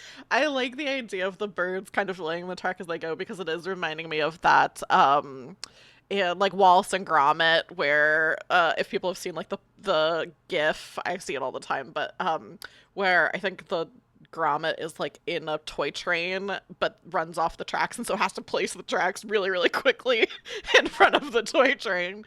That's why I'm imagining these birds just very quickly like placing the tracks ahead of the train. That's very fun. The birds place the tracks as they go. Their migration pattern has been changed / the birds have changed over time. So the tracks have changed. I think seems like, am I accurately writing down what's been conveyed? Sure. Let's say yes. Let's say yes. Okay. So I'll give each of you a point again because you both kind of added on to that. And then that's Purna. Your turn. The 4 of spades. What has delayed the train? I have an answer for this based on sort of where we were going with the birds. Why has the birds' migration pattern changed? I feel like it's climate change. I feel like it's like real birds are responsible for this train, and like humans in our universe have like mucked it up. And so now these poor birds have just been, I'm sure stations were popping up all over the place where they shouldn't have been. It was all chaos.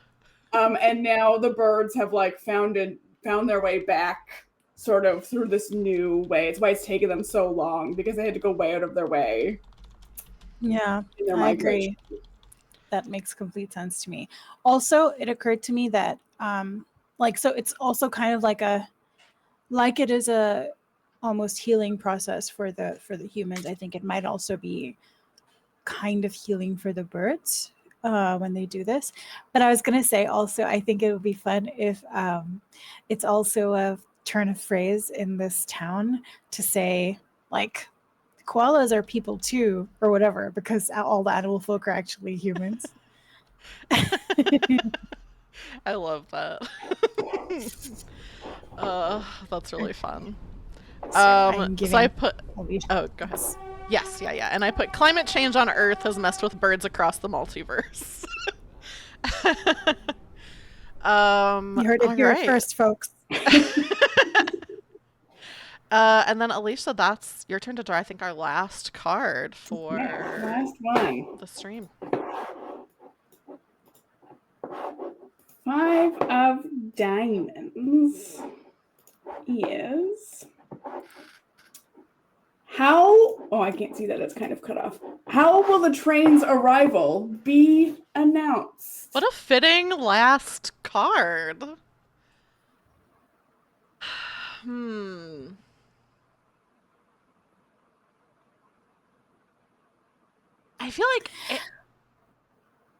I I feel like music because I'm still thinking of the Wells Fargo wagon song, but I'm also thinking of like ice cream trucks and how there's like the songs that play and all the kids run outside. Mhm. And also like a train has like a horn normally, that you hear like the train coming. But so I think it Also, is birds sing.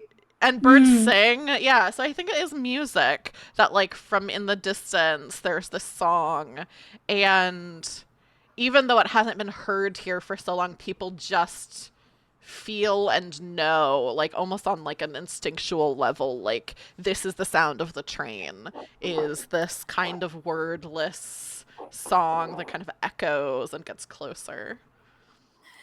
I think to add on to that, it is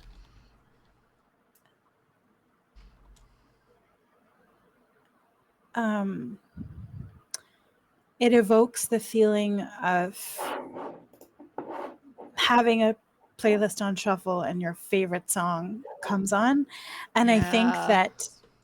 I think that for the people in the town who do have devices or some form of uh, magical focus object that lets them listen to music, I think it sounds different to every being. I think it sounds like this very familiar sound from their lives. So it could be the sound of your favorite person calling your name from across the house, or it could be the sound of the table being set for your favorite meal. Um, but I think it sort of gives people that feeling. I like that. I think as the song is playing and coming closer, and people know that it's the train finally arriving, there's some people who are just crying without even really realizing that they're crying. People just kind of finding themselves drawn to the station from the sound of the song. Even people who, I imagine there's people in the town and around the station who kind of scoff about it, like, oh, the train, it's probably never coming, or it's not that important. But even these naysayers kind of find themselves drawn and are kind of like, oh, well, I'll at least watch it come in. I don't think it's anything important, but of course I'll be Might as well there. be there. Yeah. Um, I think, I think, uh, I think the animal folk who have lived here for 2 generations without having a train to get on are especially drawn to the platform, and like the end of any good coming of age movie, they feel like I am ready for this next chapter. Like I've never felt more ready. They've also been sleeping maybe for 2 generations, so, Yeah, some of very them. well rested. Yeah. Yeah, I'm ready to move on to the next thing. So, our resolution, the game I mean, ends when, oh, go ahead. I was just gonna give my points to you, Taylor. That way Oh, we yes. all have a decent Oh, amount yeah. of points to work with for our end game. Yes, yes. So the way that we use these points, the game ends when the last train progress card is drawn, or whenever you decide the stream is about to end. Everyone counts up their points. This is what you have to spend on resolving characters' stories. Everyone has their own pool of points. That said, if both players agree, points can be transferred by the giver asking a world building question and the receiver answering it. There's no order to the resolution stage. Anyone who has points can announce how many points they're spending, on which character they're spending it on, and what they want to have happen. The other players can ask clarifying questions, role play supporting characters, and describe the scene under the paying player's guidance. So we can. So if we assign no points to a character, which we don't have we don't have too many named characters. So if we assign no points to a character, then I should just read what it says because I'm going to throw myself off. If no points are spent on a character, then no more is known about them. They get no resolution and no finality. So whatever we've determined is all that's determined about them. For 1 point, we can give a character an unhappy but resolved ending. For 3 points, we can resolve a character's story in a positive way, but only as much as is relevant to the train returning to the station. Or for 5 points, we can fully resolve a character's story, narrating the character as the train arrives, and as much of what happens afterwards as we want. Other players can make suggestions or roleplay characters and vignettes. Does anyone have points they want to spend on a certain character? The named characters we have are Zinnia, Newt, and Klaus. That's it. Oh, and Manuel, no. the human. And Manuel, yeah, the human. I think so we have a total of 22 points, so we can actually give every named character a full and happy life. But we could also give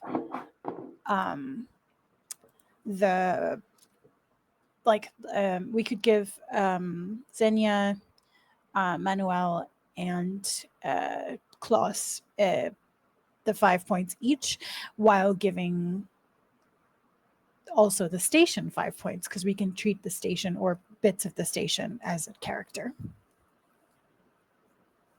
I almost think I don't want to spend 5 points on Zinnia just because they're a kid.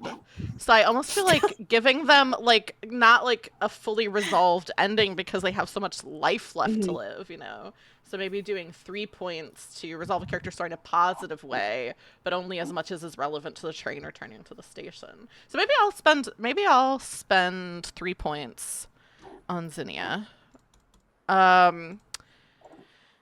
As the train arrives, I'm trying to think of what the sound of the train sounds like to them. I think the sound of the train to them sounds like, oh, maybe there's like a kind of song that's associated with like one of the games that they play. Like I'm thinking like with baseball, there's like Take Me Out to the Ball game or whatever. Like things like that where like there's some game that they play that there's like, or like Ring Around the Rosie, like those kinds of things. And so the song that the train sounds like to them as it is approaching is this song that they associate with like playing with their friends. And as soon as they hear it, I mean, they're already at the station, of course. They've been standing at the station counting for whenever their parents allow them to. And I think the train arrives and there's all these people coming and going, and Zinnia's just like watching everything with these wide eyes of like seeing animal folk arriving and leaving, and probably other types of creatures as well, like coming and going, and swarms of birds bringing out restocking the why can't I think of the name of what these things are? The vending machines? Yeah, the vending machines. I could not think of the term vending machine. Restocking the vending machines and like bring out all these pies and things like that. And I think there's like kind of overwhelming for them. Like this is the thing that they've been waiting for and wanting, but it's so much more than they ever could have imagined because they've never experienced anything like this. And so they kind of find themselves like shrinking away from everything and kind of like just looking around and watching. And then at some point they kind of turn and look and see something like shining on like the ground as if someone's like dropped something, and they go to pick it up and find this little star-shaped coin that they recognize from things that children from the past have drawn, and are the first person to go and get something from the vending machine. And I think they get a seasonal pie, and as they bite into it, it is filled with this kind of like glowing fruit like a star, and they're like, I told you the star coins give you star fruit pies, and are like showing everyone this kind of magical pie that they've purchased with their star coin. I love that. That's lovely. I think I want to spend 3 points or something on Newt. I think that the reason I think Newt is not actually a statue. I think they are a bronze lizard being that can remain still for very long periods of time to avoid predators and for thermoregulation and lower metabolism, energy conservation, that kind of thing. And I think that they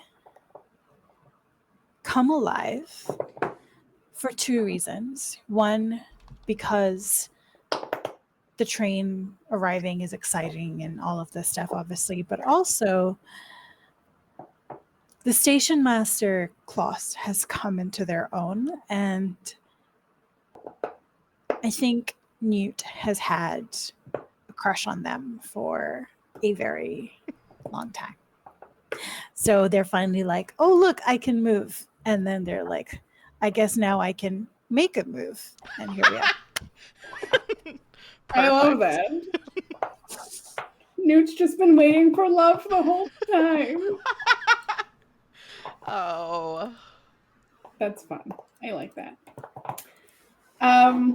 I would like to, I think, spend 5 points on Manuel so that we can find out about his story. Yeah. So, as we know, he came on foot. We don't really know exactly how that happened, but came on foot, didn't transform, feeling kind of bummed about it. I think when the train comes, Manuel is probably the first person to get on the train, like to board, and is so excited. And I think that they're actually going to ride the train around until it returns to our town again, however long that takes. Hopefully not generations. I think on the train, it doesn't feel like it's very long. I think that Manuel feels like they stepped onto the train, and when it arrives back again, it's just been almost immediate, like a sliding door situation on and off the train. And I think that when Manuel steps off the train, they are now a skunk, which hibernate and is super cute.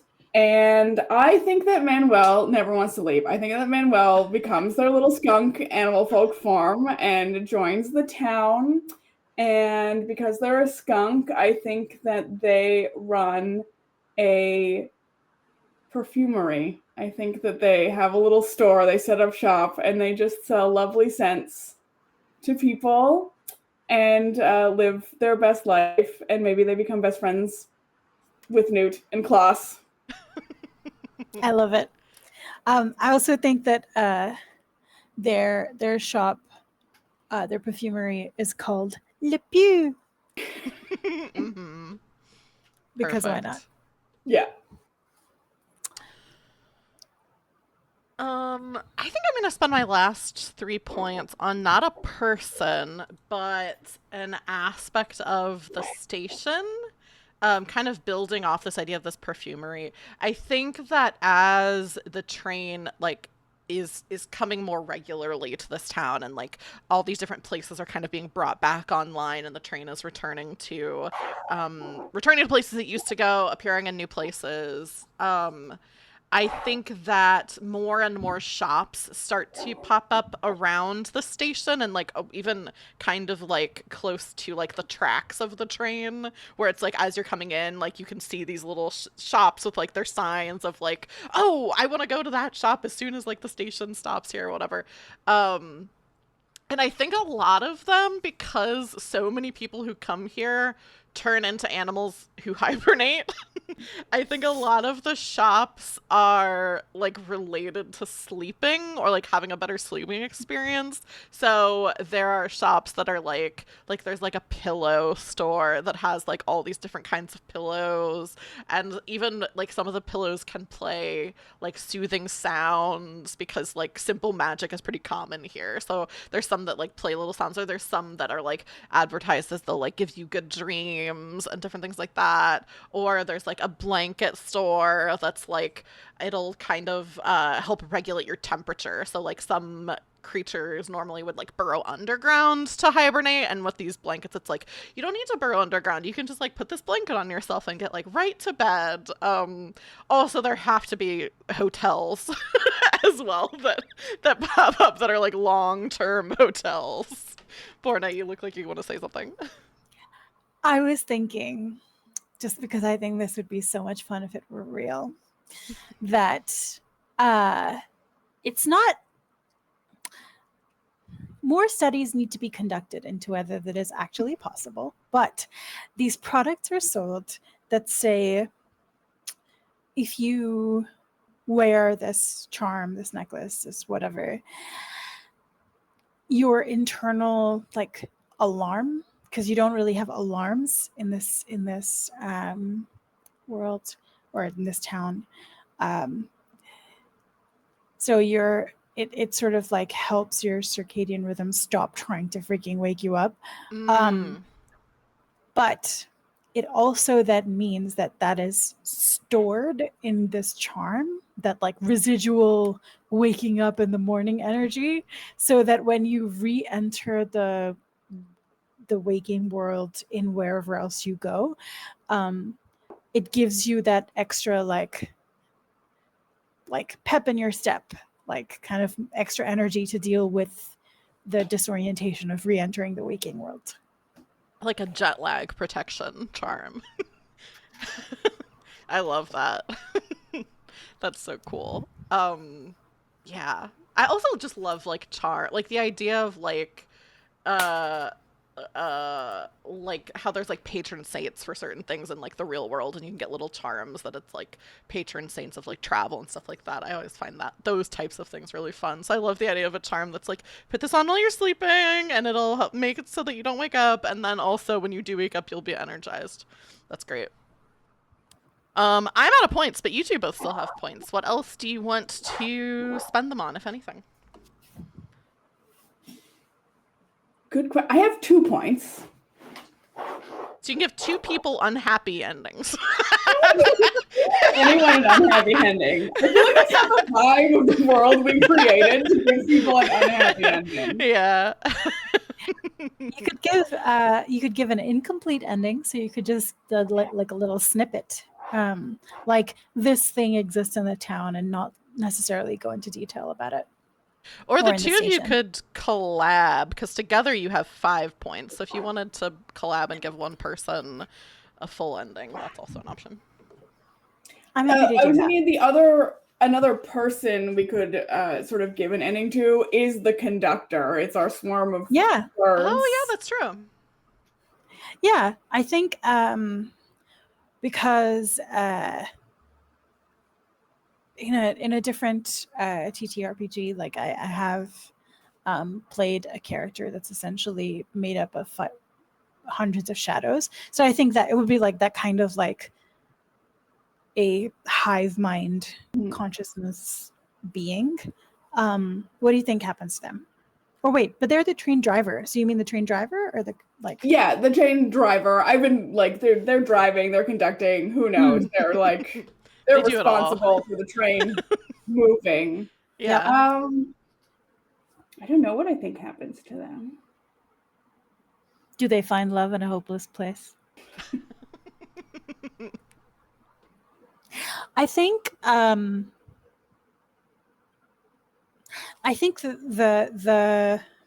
fact that their migratory patterns had been affected by climate change is something that also deeply affected them, not just their trajectory, but physically affected them. And I think moving through this town that we have not named, but I'm so so tempted to call it Hyber because it's the hibernation. But anyway, so so I think that going through this town provided some healing for them as well, for the flock of birds, or a being that looks like a flock of birds. And I think if you are familiar with such beings, if you have interacted with them, and I think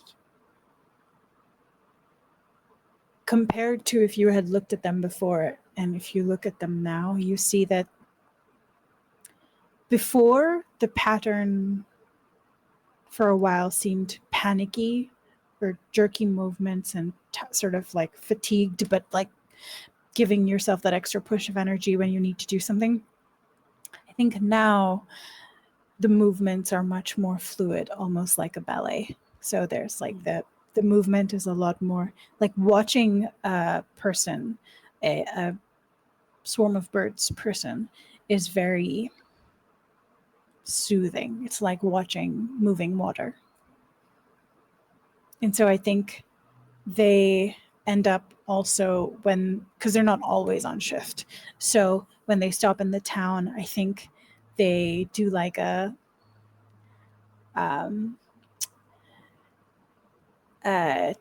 season of at the local theater of Swan Lake,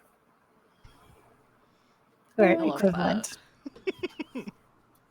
I think also maybe part of the reason that the healing is happening, besides the fact that our town is healing, is that like they get to stop at all of these places that are healing and then presumably go back into like our world to pick up more people. And so maybe they're kind of like bringing the healing with them on these cycles. And so as the world is healing, more people are going on the train to like meet their needs. Mm-hmm. And so there are more stops and more places for them to go. So everything becomes like more fluid and more connected. I love that. And I also just realized, I mean, I have no idea. I'm fairly certain they don't. But I would love it if the birds were nightingales, because there's so much healing. I like that. Yeah. Sweet. Yeah, all the points have been spent, I believe. So that brings us to the end of our game. This was so much fun. Thank you both so much for coming out and playing this with me. I really appreciate it. I've been wanting to play things with both of you for a while, so I'm really excited that this happened. Before we wrap up the stream, though, I want to give each of you a chance to let people know where else people can find you, what projects you have going on, all of that good stuff. And this time we'll start with Purna. Hi, I am Purna M. My pronouns are she, her, as you can probably see on the stream. You can find me as Purna Writes on the website formerly known as Twitter. You can find me on itch as purnamakesthings.itch.io. I am one half of Weave Games. We make a bunch of two-player games. Well, so far two-player games with expansions for different formations of players. We are currently in the process of releasing or we are going to playtest soon and then release the expansions of Love is on the Cards, which is a two-person game where you make your own holiday rom-com and insert yourself in stories that may not previously have had space for people with your lived experience.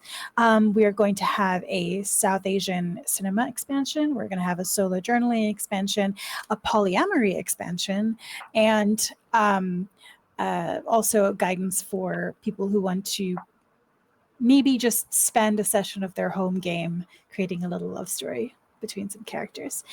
We also have Boldly Go Verify, which is not a Weave Games game, but it is a game that me and my friend Chirag have worked on. It is a Powered by the Apocalypse game where you are middle management that is sent out to verify what these A-team hero types have supposedly done when they went out to when they boldly went to where no one had gone before. And the game is called Boldly Go Verify. There is also an incredibly silly game, which I am beholden to mention, which my partner has created and I have reluctantly helped with, called That's Amore, where you try to figure out if the person that you are going on a series of dates with is a human or a more eel in disguise. If you would like to playtest this game, I guess find me on Twitter. Or follow our Substack. It is weavegames.substack, and you will get any details you want to know about how to play test our games. I am heavily involved with Daisies and Dragons, the Indian TTRPG community, and a whole bunch of their streams. We are going to soon have our 4th and final episode of this season of Do or Die, which is a TTRPG show where a GM, our GM Chirag, who has gets an hour to prep a game that he has never read or played before, and a bunch of players who are ready to harangue him are in an AP for a couple of hours after that panic hour for Chirag. While Chirag is panicking, I interview the designer of that indie game and hear about what their process was like and what they think is going to trip Chirag up in that hour of prep time. Yeah, and that is me. Thank you very much for having me, Taylor. It has been a pleasure. Yeah, I'm so glad. I knew the aspects of the game that the GM only had an hour to prepare. I didn't realize that you also interview the game designer during that hour. Like, so that's really fun. I like that. Alicia, what do you have going on? Where can people find you? Projects do you want to plug? Anything like that? Yeah, so you can find me at Alicia Furness everywhere, on Twitter, Itch, Blue Sky, all the places. It's just my name, because I'm very boring, and then it's easy. What am I working on? So I've been taking a little bit of a break because I had like a big upheaval in my life the past like year and a half, so I haven't been putting much out, but the rest of this year is dedicated to finalizing The Unquiet Dark, which I am co-making with Chris Bissett. It is our Jazz Age Eldritch Terrors Brindlewood Bay prequel, which we funded on Kickstarter, and everyone's been so patient waiting for it. So we're just like finalizing the last pieces of art and layout, so that's coming. And beyond that, the project I'm dedicating myself to is a game called Monster Tea Party that I've been working on for a couple of years, where you play monsters who are just trying to live in the world and not be outed as like monsters or cryptids. It's got a little bit of like Honey Heist inspiration. It's got some Blades in the Dark inspiration, and it's going to be like an all ages family friendly game of like, you're a werewolf just trying to go have a nice day at the museum and not get outed as a werewolf vibe. So that is what is on my radar. And other than that, I just want to play more games with cool people. So if you want to play cool games or you have work that you want to like collab with, I'm also open. That's what's going on for me.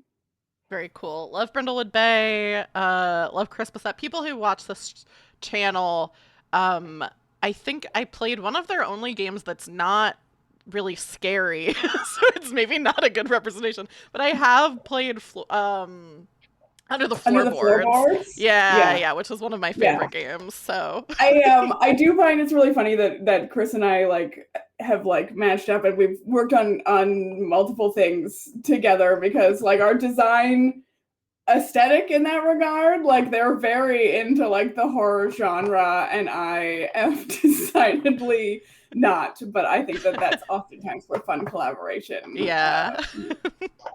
But they make really good work, so yeah, excited for that to come out. So yeah, as for me, you can find me here on Twitch, the channel that you're already watching. Some of the stuff I have coming up, I guess I'll put this in chat.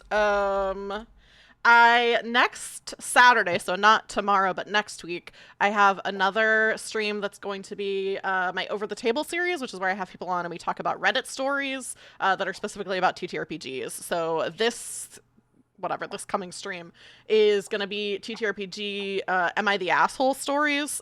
So people can submit their own stories. So right now in chat, if you're watching, there's a link to a Google form that you can fill out if you have a story of your own where you're like, I did this in my game and I don't know.